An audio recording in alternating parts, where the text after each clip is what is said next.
Ministre malien, M. Choguel Kokala Maïga. Bonjour, Monsieur le Premier ministre. Vous avez assisté à la cérémonie d'ouverture du FESPACO. Comment est-ce que vous avez apprécié cette cérémonie? Le FESPACO n'est plus seulement un festival burkinabé, c'est un festival africain où tous les hommes du cinéma et par extension les hommes de l'art viennent exposer régulièrement les œuvres. Et donc ce festival, c'est vraiment un festival du Sahel. Et pas de là le Sahel, de toute l'Afrique, je dirais même tout le monde. Et le Burkina donne un bon exemple. Hier, on a été vraiment impressionnés par tout ce qui a été fait et dit par les artistes et ceux qui ont parlé. Particulièrement les Maliens, j'en étais très effrayé hier. Surtout par rapport à ce qu'ils ont chanté, l'hymne national des deux pays, joué par un artiste malien, j'en étais très fier. Sidiki Diabaté. Alors, Monsieur le Premier ministre, justement, dans votre discours, vous avez appelé les cinéastes à jeter un regard sur ce qui se passe dans le Sahel. Concrètement, que peut-on attendre des cinéastes sur la question du terrorisme? Les cinéastes ont un rôle extrêmement important à jouer. Ils doivent accompagner sur deux fronts. Le front intérieur, c'est encourager nos populations à s'aimer, à être unis, à refuser le débat qui vient d'ailleurs, qui consiste à opposer nos ethnies qui ont vécu des décennies ensemble sans problème. Souvent des ethnies transnationales pour faire en sorte que nos deux États se désagrègent. Donc sur le front intérieur, le rôle des cinéastes, c'est de déconstruire ce discours-là dans les esprits des citoyens africains. Le deuxième rôle, me semble-t-il, que les cinéastes doivent jouer ou auront à jouer, c'est imaginer des formes nouvelles de soutien à notre armée, à nos armées, pour qu'un militaire qui est au front sache que s'il tombe, il est honoré par l'histoire, il sera honoré par l'histoire et son peuple ne l'oubliera jamais. Lorsqu'ils sont galvanisés pour se battre, ils savent qu'ils ne tombent pas pour rien, que leurs enfants, leurs épouses, leurs parents, leur postérité sera retenue et récompensée par la nation. Ils auront le cœur à la tâche parce qu'ils savent que la nation compte sur eux. Lorsque cette même nation, entretenue par les artistes, travaille aussi sur ce front d'amour vis-à-vis de son armée, le front d'amour vis-à-vis de son voisin, ça va renforcer la cohésion sociale. Il me semble que les cinéastes ont un très grand rôle à jouer ici aussi. Et justement, Monsieur le Premier ministre, la question sécuritaire a été le principal sujet de votre visite à Ouagadougou. Que peut-on retenir des échanges entre les parties burkinabés et maliennes? Je crois que le Burkina Faso et le Mali, aujourd'hui, regardent dans la même direction. Nous avons eu la chance aujourd'hui d'avoir deux dirigeants à la tête de nos deux pays qui veulent poser des actes historiques, qui veulent laisser leurs traces conformément aux souhaits des peuples, qui sont pour la réalisation de cet objectif majeur. Il appartient au corps intermédiaire, les gouvernements, les syndicats, les parlements, la société civile, la jeunesse, les femmes, de pousser à cela pour rendre irréversible. Pour que, quelle que soit la direction, parce que la finalité de toutes les transitions, c'est d'élire un régime à la tête des États, que les actes posés soient tels qu'on ne peut plus retourner en arrière, parce qu'il n'y a pas de justificatif, parce que les peuples ne sont pas d'accord. C'est ça notre rôle. Et réfléchir aussi sur les raisons qui ont fait que cela n'a pas pu être par le passé. Parce que les peuples l'ont toujours voulu. Pourquoi les dirigeants n'ont pas pu s'entendre? Il faut qu'on identifie tout cela et les surmonter avec l'accompagnement de nos deux chefs d'État. Justement, les peuples sont déjà fédérés, comme vous le dites, mais comment est-ce qu'on fait pour concrétiser la fédération tant souhaitée, non seulement entre le Mali, le Burkina, mais également la Guinée, sur les plans administratifs et politiques? Vous savez, nous avons imaginé la tenue de la grande commission mixte Burkina-Mali dans les prochains jours. une grande réunion des ministres chargés des questions économiques aussi, des 3 pays, Mali, Burkina, Guinée. Nous lorgnons bien sûr vers d'autres pays africains, mais il faut poser d'abord, il faut commencer. Les 2 pays ont décidé de commencer. Donc, à l'occasion de cette commission mixte, tous les aspects vont être examinés. Pourquoi, malgré le souhait des peuples, ça n'a pas marché hier? Qu'est-ce qu'il faut faire pour que ça marche aujourd'hui et demain? Quelle réponse donner aux citoyens, aux intellectuels qui, pour diverses raisons, ont des interrogations? C'est aussi des citoyens, les écouter. En intégrant tout cela, nous pourrons avoir une unanimité au niveau des peuples. Donc, c'est une réflexion qui est lancée à tout le monde, que chaque pays vienne avec des propositions, en prenant bien sûr d'interroger son peuple, de discuter avec les intellectuels, les universitaires, pour que cette transition laisse ses traces. Vous savez, chaque génération a ses missions. Nous ne disons pas que tout va être parfait sous cette génération, mais au moins qu'on pose des actes qui montrent que l'on facilite la tâche à ceux qui viendront. Comme je l'ai dit, les peuples n'ont plus de problème en réalité. C'est les dirigeants d'organiser tout cela sur le plan administratif, sur le plan politique, économique et social. On s'est donné rendez-vous à l'occasion de la grande commission mixte Mali-Burkina. En attendant, Monsieur le Premier ministre, concernant la lutte contre le terrorisme, vous avez affirmé qu'aucune armée étrangère ne viendra mourir pour nous, parlant des peuples maliens et burkinabés. Mais si cette armée venait de la Russie? Au Mali, notre président, le colonel Assimi Goïta, a dicté 3 principes. Je crois qu'ils sont partagés par tous les hommes de bon sens. Pour collaborer avec le Mali, il ne faut pas chercher le midi à 14 h. Il y a une triptyque qu'il faut respecter. La première des choses, il faut se dire que c'est un État souverain. Respecter notre souveraineté. C'est partagé par nos amis du Burkina. La deuxième chose, c'est que le Mali est le libre choix de ses partenaires stratégiques et de son partenariat.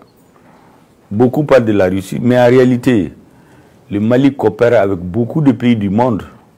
Et même au Conseil de sécurité, c'est des grandes puissances autres que la Russie qui accompagnent le Mali. Bon, on parle beaucoup de la Russie parce qu'il y a une certaine classe politique ailleurs qui fait la fixation sur cela. La troisième chose, c'est les intérêts du peuple malien. Parce qu'au finish, tout ce que nous faisons, c'est pour ces intérêts. Chaque fois que ces intérêts sont compromis, nous ne pouvons plus avancer. Et donc, pour nous, respecter notre souveraineté, nous laisser librement choisir nos partenaires stratégiques et notre partenariat stratégique et défendre à tout instant les intérêts de notre peuple. Ce triptyque est largement partagé par nos frères et sœurs du Burkina Faso, ce qui fait que ce soit la Russie, au Mali aujourd'hui, notre appui principal c'est la Russie, nous ne nous en cachons pas, que ce soit d'autres partenaires. Le Mali aujourd'hui est équipé militairement de façon diversifiée avec beaucoup de partenaires. Les drones qui sont au Mali, ce n'est pas un secret, ce n'est pas des drones russes, c'est des drones que nous avons eu avec d'autres partenaires, dont nos amis, entre guillemets, ailleurs parlent peu. Bon, nous les laissons parler de cela. En tout cas, ils ont dit dans une certaine presse que le Mali ne disposera jamais de drones. Nous avons des drones armés qui n'ont pas été achetés avec la Russie. Nous avons d'autres partenaires. L'infanterie malienne est équipée par des pays qui ne sont pas forcément la Russie. Donc, tout pays qui respecte les triptyques sera notre partenaire. Il se trouve aujourd'hui, historiquement, ce dont on avait besoin, c'est des vecteurs aériens. On a un territoire très vaste, 1 240 000 km². Nous avons une aviation, des hélicoptères que nous allons continuer à acheter pour équiper notre armée. Nous avons des drones de combat qu'on achète avec d'autres partenaires. Nous avons notre infanterie qu'il faut équiper parce que les terroristes changent de stratégie chaque fois. Il faut qu'on s'adapte à cela. Au Mali, par exemple, les tueries massives qu'ils faisaient dans les villages, des camps qui étaient attaqués en 2018-2019, nous touchons du bois, c'était un lointain souvenir. Ils continuent à exercer cette pression sur le Burkina pour amener la population à se décourager, à douter de son armée. Nous sommes venus donc manifester notre solidarité, présenter nos condoléances par rapport au dernier drame qu'il y a eu dans notre pays frère, le Burkina Faso, et leur dire que nous avons passé par cette étape-là. Rien ne doit vous amener à douter de votre armée. Vous voulez dire que c'est un scénario auquel il fallait forcément s'attendre? Forcément, parce que vos choix aujourd'hui ne plaisent pas à certains. Donc ceux qui ne sont pas contents vont chercher à mettre du grain dans le sable, vous empêcher d'avancer comme votre peuple le veut. Mais si vous tenez bon, si vous soutenez votre armée, si vous n'oubliez jamais ceux qui se sacrifient pour vous, vous verrez petit à petit, la paix sera de retour. Et je l'ai dit, je suis convaincu que les peuples maliens et burkinabés, les peuples du Sahel, vaincront le terrorisme. Pourquoi? Parce que la cause que nous défendons est juste. Nous pouvons perdre des batailles, comme je l'ai dit, comme on l'a vu hier et il y a quelques jours ici, perdre des équipements, perdre des hommes, mais la guerre sera forcément gagnée parce que notre cause est juste. Monsieur le Premier ministre, aujourd'hui, comment est-ce qu'on peut qualifier les relations entre le Mali et la France? Vous savez, si vous regardez la chronologie, en un an, vous avez le représentant de la CEDEAO qui a été remercié du Mali. Parce que nous avions des doutes que nous avons exprimés à la CEDEAO. Nous avions l'ambassadeur du pays dont vous venez de parler, qui a été remercié du Mali. Nous avons tenu face à l'embargo inhumain, illégal et illégitime contre le peuple malien, pris par la CEDEAO et l'UMOA, pendant des mois, alors qu'on avait prédit la disparition de l'État en 1 semaine et demie. Donc le pays dont vous parlez, si vous regardez chronologiquement, le Mali n'a jamais commencé une mésentente. C'est les autres qui veulent dicter au Mali ce qu'il doit faire. Nous avons dit non. Pour le reste, le Mali n'est pas en conflit. Les Maliens ne sont pas en conflit avec les Français. Vous savez qu'en France, pour ceux qui ne le savent pas, la deuxième colonie étrangère la plus importante est les Maliennes. Ce que les Maliens font pour l'économie malienne, les Maliens de France, c'est plus que l'aide étrangère, les Maliens de l'extérieur en général. Est-ce qu'un gouvernement raisonnable va se mettre contre tout ce monde? Et puis majoritairement, ces Maliens sont avec cette transition. Il faut que les autorités de ce pays demandent aux Maliens pourquoi vous soutenez cette transition et se conformer au désir des Maliens. Et non pas que les Maliens se conforment au désir d'un individu ou des individus, même pas. Parce que tous les peuples sont amis. Nous sommes amis au peuple français comme nous sommes amis à d'autres peuples. C'est les dirigeants qui commettent des fautes. Donc nous n'avons pas de problème avec le peuple français. Le gouvernement français a voulu nous dicter ces conditions. Nous avons dit non. Respectez ce que notre président a dit. C'est tout. Donc on pourrait s'attendre à une relance, pour ne pas dire une réconciliation, pour peu que la France respecte les conditions du peuple malien. Tout pays qui respecte les triptyques que notre président a énoncés est notre partenaire. Maintenant, si on veut pousser les relations d'amitié plus loin, on en parle. Mais on ne veut plus recevoir des injonctions de quelques fonctionnaires que ce soit, de quelques politiques que ce soit. Nous voulons qu'on se parle et non qu'on nous parle. Monsieur le Premier ministre, vous avez un peu évoqué le cas de la CEDEAO qui, lors de son dernier sommet extraordinaire, a décidé de maintenir les sanctions à l'encontre des 3 pays du Sahel en transition. Comment est-ce que vous avez accueilli cette nouvelle décision? Aujourd'hui, nous avons de sérieuses interrogations sur les prises de position officielles de certaines organisations sous-régionales et régionales en Afrique. Parce que nous savons très bien que les peuples ne pensent pas comme les dirigeants pensent. Or, ces organisations, quand elles ont été créées, c'est des organisations des peuples. Aujourd'hui, c'est des dirigeants qui se réunissent, qui parlent au nom des peuples, qui violent la loi souvent pour soi-disant instaurer un régime démocratique. Mais vous ne pouvez pas construire la démocratie en violant la loi. L'embargo qui a été fait contre le Mali, nous l'avons démontré par A plus B. C'est illégal au sein de l'UMOA, suivant les textes de l'UMOA. C'est illégal suivant les textes de la CEDEAO. C'est illégal suivant les textes de l'ONU. C'est pour ça à l'ONU d'ailleurs ça n'a jamais passé. Maintenant, les jeux des dirigeants, celui qui préside, qui ne préside pas, qui donne des injonctions au Mali, nous sommes au courant de tout. Nous savons que dans leur fonds intérieur, la quasi-totalité de ces présidents ils ne pensent pas que ces résolutions-là sont bonnes. Nous sommes très bien informés. Nous savons que tôt ou tard, la vérité, la patience des Maliens, le temps vont nous donner raison. Tôt ou tard, les déclarations faites par certains dirigeants qui, par solidarité, accompagnent leurs homologues pour éviter des frictions entre les États, n'ont rien à voir avec leur humeur intérieure et la vie de leur peuple. Nous sommes très bien au courant aujourd'hui de ce qui se passe dans la réalité, souvent qui est différent de ce qui se dit. Par exemple, récemment, j'ai vu un communiqué alambiqué où on parle de situation d'un groupe ethnique au Burkina Faso, mais tout le monde sait que c'est faux. Les mêmes ont tenu les mêmes propos concernant le Mali, au nom d'organisations sous-régionales, sans venir nous voir, en se référant sur quoi? Sur des vidéos sur les réseaux sociaux. Mais ce n'est pas sérieux. Nous avons décidé vraiment de travailler avec les peuples, de travailler bilatéralement avec les dirigeants qui veulent bien comprendre nos problèmes et nous comprenons leurs problèmes. Maintenant, tout ce qui se dessine sur le plan sous-régional pour venir faire de la communication politique, ça n'engage que ceux qui la prennent comme décision.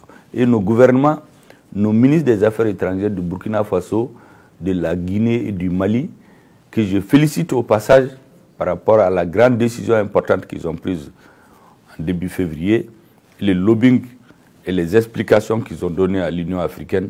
Aujourd'hui, la quasi-totalité de l'Afrique connaît la position de nos trois pays et je crois que les peuples partagent cette position. Et les dirigeants aussi, dans leur foi intérieure, savent que nous n'avons pas tort.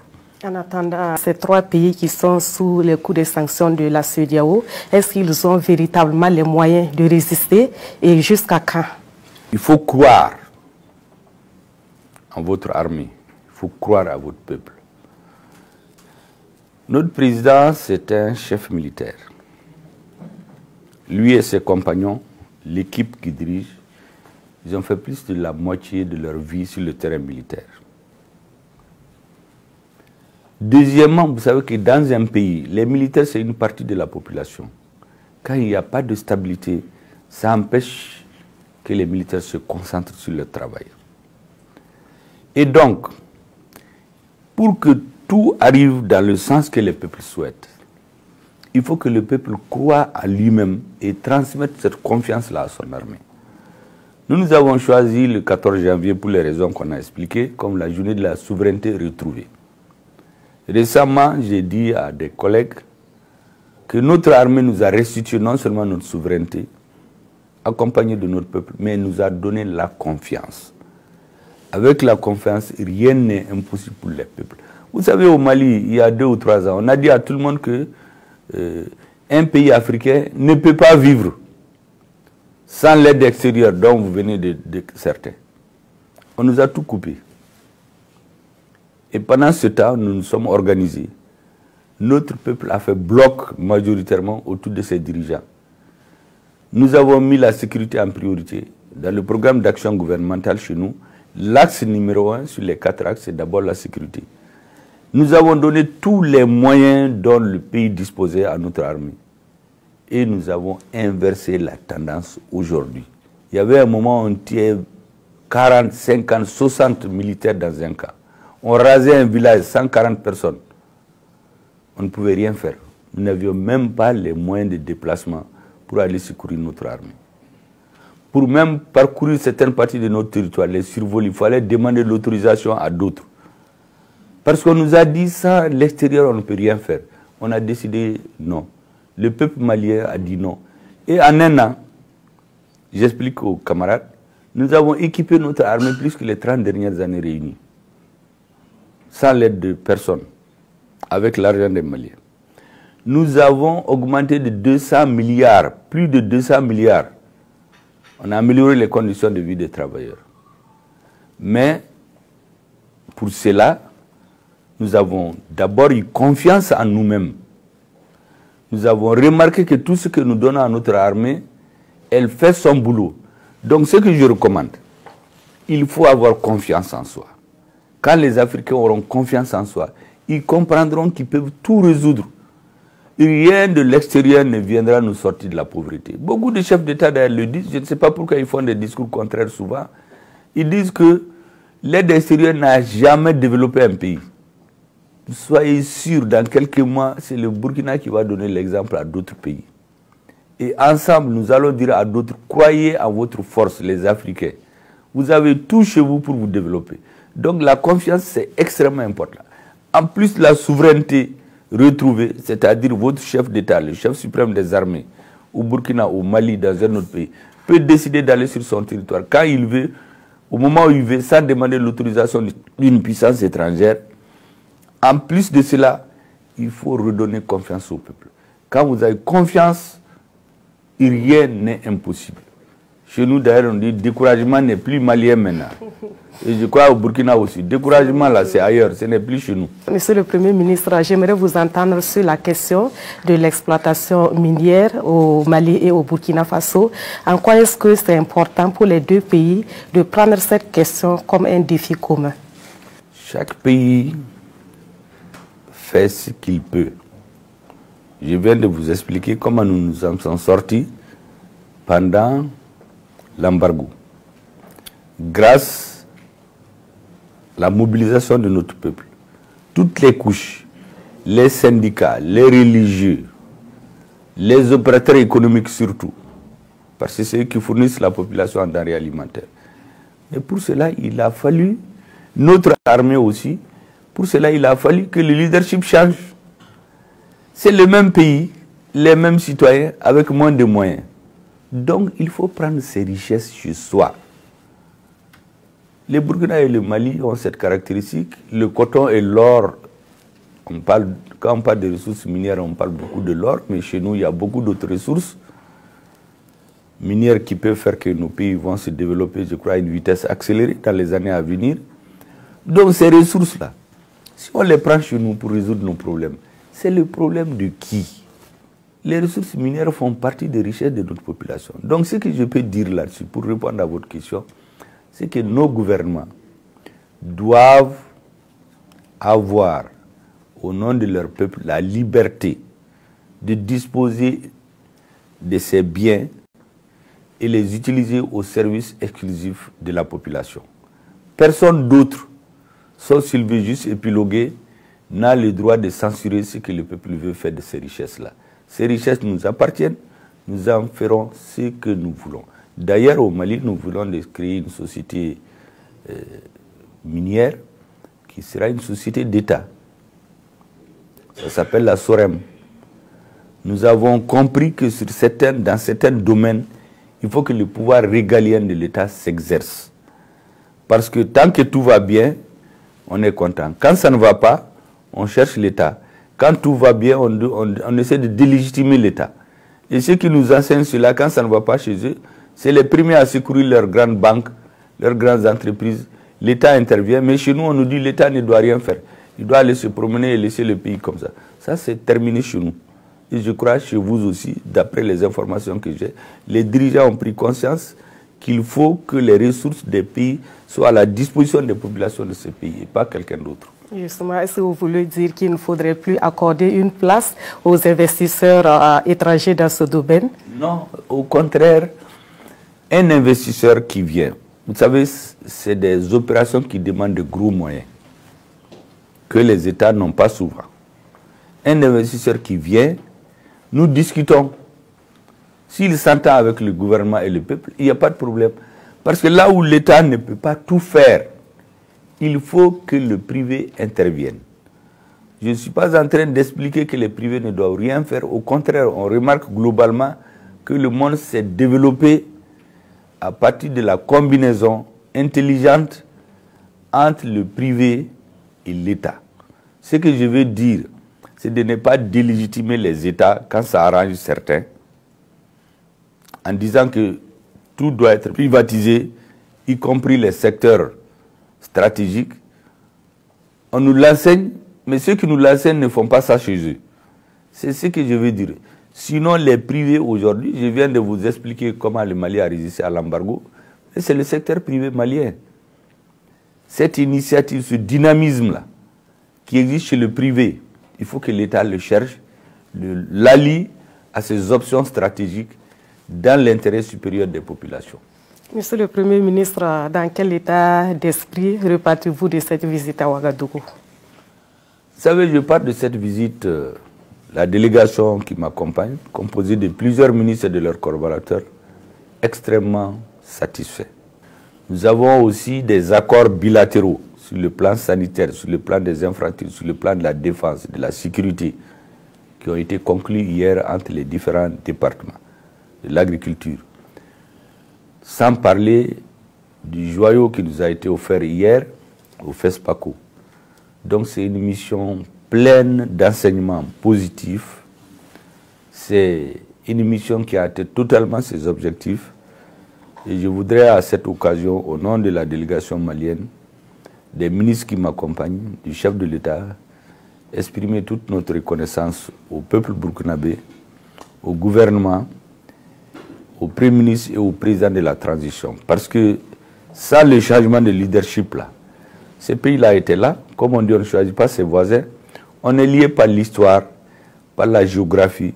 Ce que nous voulons que les dirigeants fassent, je suis sûr que majoritairement dans ces deux pays, les gens pensent comme ça.